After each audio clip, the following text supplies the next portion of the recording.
Hi, everybody. Thanks for joining us. Today, we've hit pause on our regular format in light of the tragic events that have engulfed our nation. If you grew up in church, you may remember this story. One of the most perplexing narratives from the life of Jesus was his late arrival to the village of Bethany after hearing about the death of his friend Lazarus. You remember this? John tells us that when Jesus finally arrived, he asked to be taken to Lazarus' tomb, which was a cave. And when he got there, he paused and he wept. He stood in the pain of those around him before providing a solution. In fact, it was so emotional that the men and women who had come to mourn with Mary and Martha actually remarked on it. Here's what they said. They said, "See how he loved him." Now, in some ways, that's what this moment is for us. This is the moment to pause in the pain of the black community, the pain of the families directly impacted, George Floyd's family, Ahmaud Arbery's family, Breonna Taylor's family, the list goes on and on.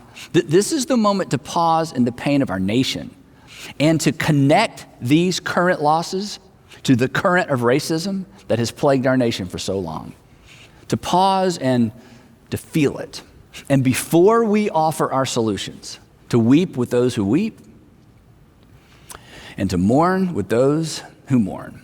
That's where empathy is born. And on occasion, that's actually where solutions are discovered. Now, I've heard people talk about how sad all of this makes them feel, but come on, sad is how we feel when something happens that doesn't really affect us personally. Something that's far away. This sad is about somebody else. And I hope we can all agree that this is bigger than sadness. This affects all of us, and consequently, all of us have a role to play. Now, I know some people are sometimes uncomfortable with people like me leveraging the words of Dr. King, but come on, he said so much and he said it so well. And he goes right to the epicenter of our point. The reason this has to become personal for me and the reason this has to become personal for us is this. Injustice anywhere, you'll remember this quote, injustice anywhere is a threat to justice everywhere. So for us to move past what we're experiencing as a nation with nothing more than a bad case of sad is to miss the significance of this moment. And it's to miss the opportunity of this moment as well. He goes on and he writes this. He says, "We are caught in an inescapable network of mutuality, tied in a single garment of destiny."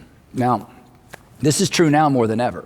It's true now more than ever because what happened in South Georgia was seen by people in North Dakota, and what happened in Minneapolis has been seen by people all over the world. And then he concludes with this: whatever affects one directly affects all indirectly. In other words, there's no them. There's just us. So sad isn't enough. And I certainly don't have to tell my black brothers and sisters that, right? You aren't sad. You're mad. And understandably so. You're scared. You're scared because, well, you didn't see a 46-year-old stranger with a knee on his neck. You saw you. You saw your father, your brother. I have two African-American friends who recently became fathers for the first time. They saw their sons. They saw the death of progress. They saw the death of hope. They saw the death of, well, maybe my kids will grow up in a different kind of America, a better America. And if that doesn't affect me personally, if that doesn't make me more than a little sad, then I'm a hypocrite to even call them friends. Now, this topic is a minefield for me. It's a minefield for us.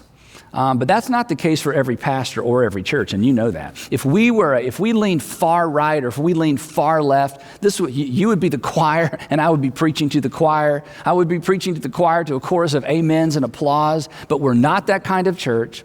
I've been to my share of far right-leaning churches and churches that lean far left. And it's so much easier for those pastors. I mean, everybody pretty much agrees on everything, and everybody else is just going to hell, right?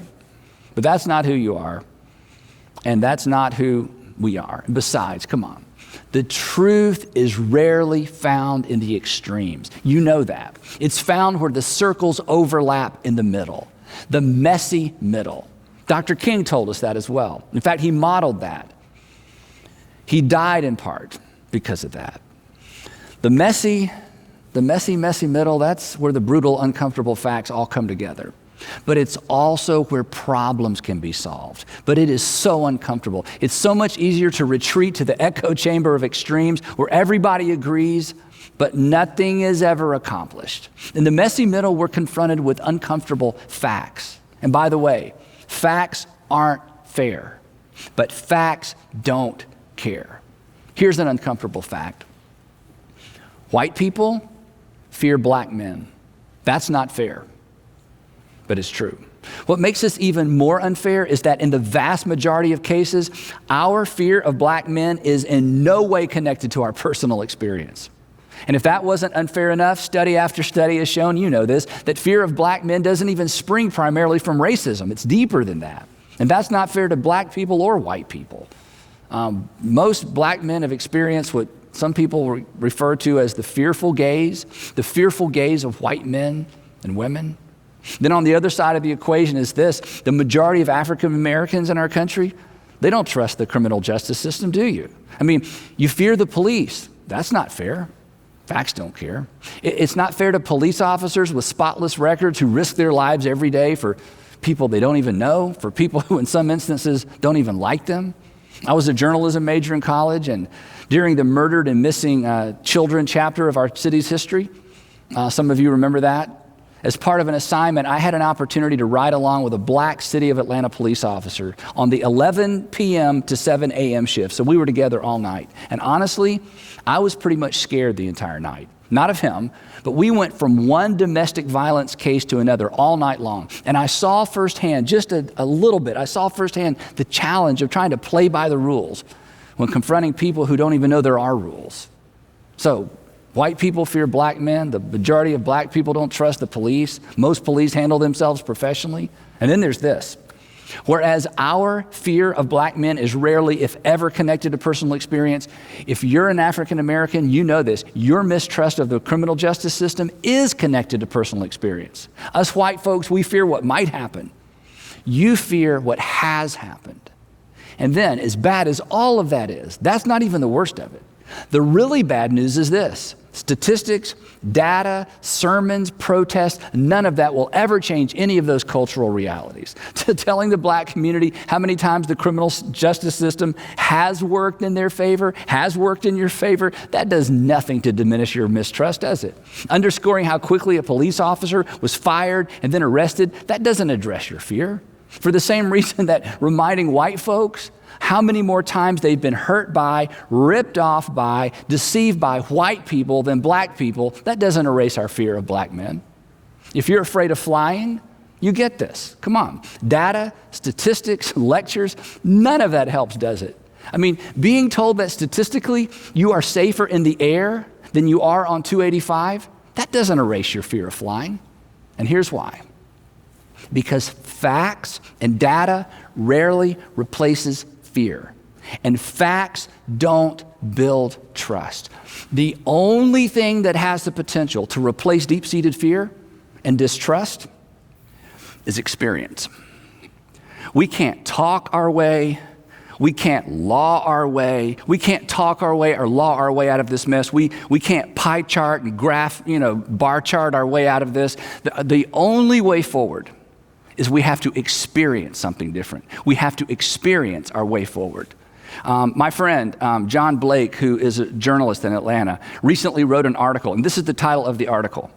The title was, "There's one epidemic we may never find a vaccine for, fear of black men in public spaces." Now, that's not a sentence in the article. That's actually the title of the article. But in the article, he writes this. He says, "I believe another way to fight fear of black men is through exposure, or our word, experience." Then he says this: "Until more white people actually live among and befriend black people, this fear will persist." So, you know this maybe from personal experience. The white people who have all but silenced their fear of black men are the white people who have befriended black men or have been befriended by black men and their families. Sure enough, in communities where police departments create opportunities for people to interact with and to come to see police officers as fathers and mothers and neighbors, trust is built. Fear is diminished. I mean, come on, watching the police and the National Guard lock arms with protesters this week was powerful, wasn't it? It was their way of saying, we agree that a grave injustice has been done. We fail to police ourselves. We have more in common than not. They were saying that what breaks your heart has broken ours. We are more than sad. Your anger is justified. Your voice has been heard. So, with all of that as a backdrop, I want to ask you a question. Here's the question I want us to wrestle with, and here's the question that I want us to wrestle with not just today, but every day. If our personal experience is the way forward, as it relates to the variables that you have control over, how do people who don't look like you experience you? If experience is the way forward, and it is, how do people, when it comes to the things that you can control, how do people who don't look like you experience you? Not what do you think about people who don't look like you, not how do you feel about people who don't look like you, and not what do you believe about people who don't look like you. Again, when it comes to the variables that you have control over, how do people who don't look like you experience you? And then, more to the point of what I want to talk about for the next few minutes, how should people who don't look like you experience you? Now, if you're not a Jesus follower, that's about as far as I can take you. But that's a lot to chew on because you do have some control over how people who don't look like you experience you. But if you are a Jesus follower, there's a lot more because Jesus told us how people who don't look like us should experience us. And this is not new. We talk about this all the time around here. This is core to who we are. This is core in terms of what we teach and how we want to be experienced individually and as a group of churches. As Jesus followers, we are accountable. As Jesus followers, we are accountable to the law of Christ, not the 10 Commandments or what most Christians refer to as the 10 Commandments. Come on.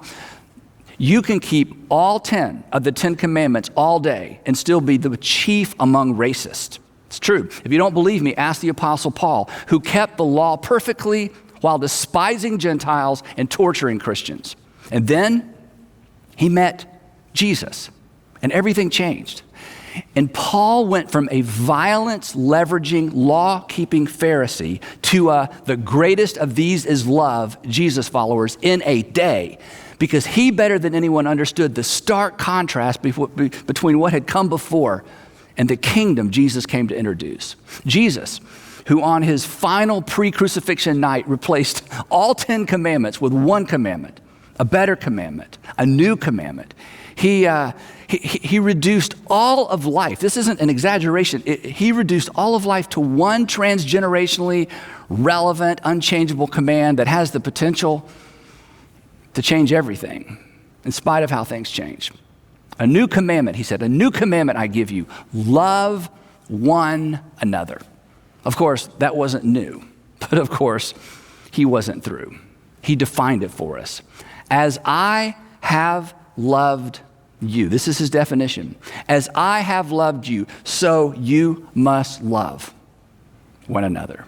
This was a new command. Jesus followers, this was not a new suggestion. It was so central. He said this, you remember this. By this one thing, not 10 things, not 600 things, by this one thing, you will know, people will know that you are my disciples if you love one another as I have loved you. So, how should people who don't look like you experience you? Like that. How should people who don't look like me experience me? Like that. Then the Apostle Paul comes along and he elaborates on the one another part of this. He says, do you want to know what it looks like to love people who don't look like you? Do you want to know what it looks like to take Jesus' new covenant command seriously? He says, here's what it looks like. Here's a good place to begin. Carry one another's burdens. That's what Christ did for you. That's what the Jesus brand of love looks like. When you do this, Paul says, when you do this in this way, you will actually fulfill the law of Christ. When we choose to carry someone's burdens, think about this. When we choose to carry another person's burdens, what divides us diminishes, and what unites us surfaces. Because when you choose to carry my burden, you'll have a better understanding of where I sit and consequently why I stand where I do. And I'll gain a better understanding of you as well. Carry someone's burdens and you will fear less, you'll understand more, you'll mistrust less, you'll trust more. And when the concerns of others concern you and you act, you are fulfilling the law of Christ. When the concerns of others become my concerns and I act on those concerns, I am fulfilling the law of Christ. And when the law of Christ informs our collective conscience, or imagine this, when the law of Christ informs our national conscience, we will find common ground even when we don't share common culture or a common experience. And here's the thing. You'll know you're getting this right when white culture and black culture become secondary to the one another culture introduced by Jesus. See, here's the thing. When a slice of my culture gets in the way of loving and valuing another human being, that slice of my culture must be temporarily or even perhaps permanently retired. Otherwise, I'll just be content with sad. Otherwise, I'll never step over the line to carry your burden. So, I want to get awkwardly practical for just a minute. Because in the messy middle, when the circles come together, when the facts come together, it's always going to be a little bit awkward. So what does the Jesus brand of love look like in our current context? How should it shape how people who don't look like you experience you? How should it shape how people who don't look like us experience us? Two things. First, and this is certainly not original with me, it is not enough not to be a racist. It is not enough not to be a racist. Non-racist is not the goal. Being non-racist does nothing to address racism. Practically speaking, it amounts to indifference toward racism. If you're a Jesus follower, we must be anti-racism. Just like you're anti-child abuse. Think about it. You wouldn't walk by somebody abusing a child and think to yourself, I'm not a child abuser. You wouldn't walk by and think to yourself, I'm not a child abuser, and say nothing or do nothing. We must be anti-racism like we're anti-bullying, like we're anti-whatever it is that gets you worked up. I mean, think about it this way if you're a parent. As a parent, I wasn't content to simply be non-liar. I was anti-lie. I did not put up with it in my children and our family, right? I wasn't content with being non-disrespectful to Sandra. I was anti-disrespect to Sandra. There was zero tolerance for disrespecting Sandra in our household. When you are anti-something, you address it when you see it. You speak up when you hear it. And to carry somebody's burdens, is to get up underneath the weight of their burden. And when we decide to carry the burden of anyone who has been discriminated against for any reason, we won't be silent because now it's our burden. But I got to warn you, speaking from personal experience, I'll own this. Whether you're white or brown or black, when you shift from non-racist to anti-racist, you may discover something disturbing about you. You may discover a racist in the mirror. You may discover subtle versions of racism that have been hiding, even masquerading as virtues, buried in the recesses of your heart. Racism you were completely unaware of until you decided to say something, correct something, or apologize for something. For some of us, the truth is, when it comes to our hearts, racism will never be rooted out until we are willing to speak out. And honestly, there's probably a little bit of racism in all of us. And who knows, perhaps it will never be completely erased from our hearts, but it must certainly be erased from how people experience us. So that's the first thing. Number two, proximity is not friendship.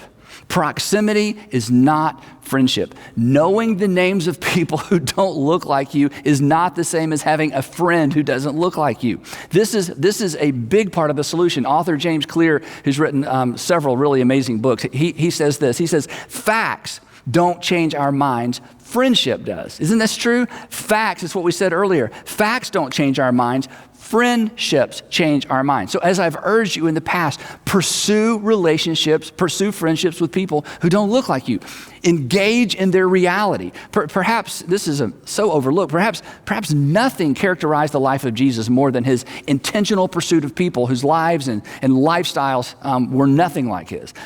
Jesus gets a lot of press for being a friend to the poor and the downtrodden, but that is not the whole story. The men he invited to be his closest companions were from a variety of social contexts. His circle of friendships included the rich people, poor people, working class, religious leaders, a tax gatherer, scribes, women, and ultimately Pharisees. In fact, in the same conversation where he announced his new command, he looks around the room at this collection of day laborers, a zealot, a tax gatherer, and even a traitor. And he says this. He says, I have called you friends. Imagine this. Your Savior, the Savior of the world, your Lord, your Master, calling you friend. He's nothing like you, but he likes you. And then he said this, guys, you did not choose me. I pursued you. I chose you. That's how he loved. That's how Jesus followers love. Not from a distance, not in our hearts, with our hands and with our feet, with invitations, with time, with meals. Here's the thing. If we don't know people, if we fail to listen to people who don't experience the world the way we do, we will never bear their burden. We will not fulfill the law of Christ. We will be content with sad, and we will be content with mad. And we may wear the badge and the label Christian, but we dare not call ourselves Jesus followers. That's why I'm constantly urging you to be a student first and save your criticism for later. The reason you don't understand, the reason you don't understand how white people could, I don't understand why black people are always, it's because you don't understand. That's on you. That's on me.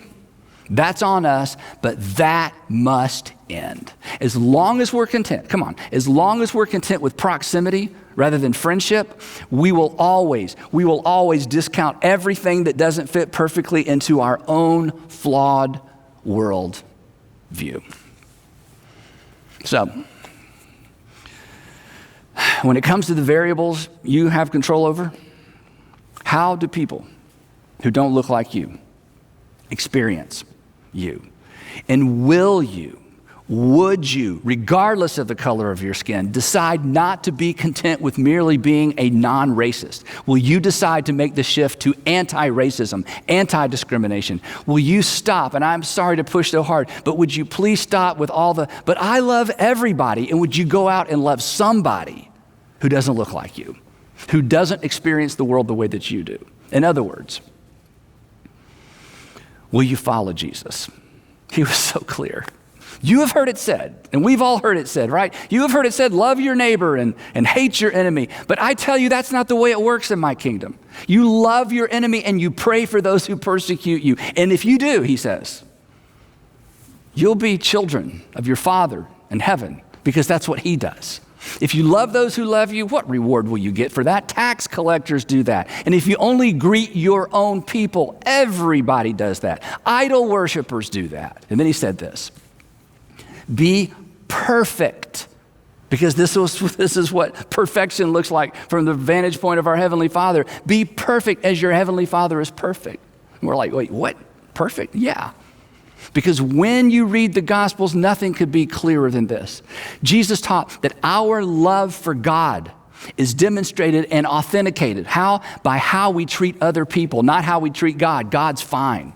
But not just the people that are like us, people who are nothing like us, people who may not even like us. I've told you this before, and maybe this won't be very reassuring coming from me, but I'm like you. I don't always know what to believe. I mean, my views on a variety of topics have morphed and evolved and completely changed through the years. In fact, one of the humbling things about being a preacher is that my views on just about everything are documented somewhere on a hard drive. I mean, every preacher I know wishes they could go back and re-preach or unpreach some things, delete some old message. I mean, we meant well, but then life happened. Kids happened. Tragedy struck. We grew. We matured. We began to see the world differently. God didn't change. We changed. But those old sermons, they're going to live on forever somewhere. And here's the thing. I certainly hope my views and beliefs have matured. I hope they accurately reflect the reality of our Father's world. But there's no finish line. My worldview, my perspective is a work in progress. And so is yours. What we believe, but come on, our beliefs are limited by what we know, what we see, what we've experienced. But here's the thing. While our knowledge and understanding are constantly in flux, one thing is not. There is one thing, Jesus was so clear about this, there is one thing that transcends our limited knowledge, our limited insight, our limited experience, and that's love. It fills the gaps. It reduces the friction created by our limited insight and knowledge and judgment-inhibiting experiences. There's so much I don't know. There are things I'll never understand. But my ignorance, my limited insight does not impede my ability to put others first. That has nothing to do with intellect or insight. It has everything to do with my will. So, like you, while I'm not always sure what to believe, I almost always know what love requires of me. And so do you. You are somebody's experience. How do people who don't look like you experience you? How should they? Jesus made that uncomfortably clear. And then, from the pages of the Gospels, he turns and he looks over his shoulder at me, and he looks over his shoulder at you, and he looks over his shoulder at people who don't look anything like you. And he says, follow me, and I'll show you what love requires of you. And if we accept that simple invitation, perhaps in time, we'll all lose our fear of flying. Perhaps we will silence our irrational fear of black men. Perhaps we'll see men and women, fathers and mothers, instead of just uniforms and badges. Perhaps in the chaos of the blue lights and the sirens, we'll see somebody's son. We'll see somebody's little girl. And perhaps someday, it'll finally dawn on all of us that whatever affects one of us directly affects all of us indirectly, because we are all made in the image of God, and we are all part of the human race.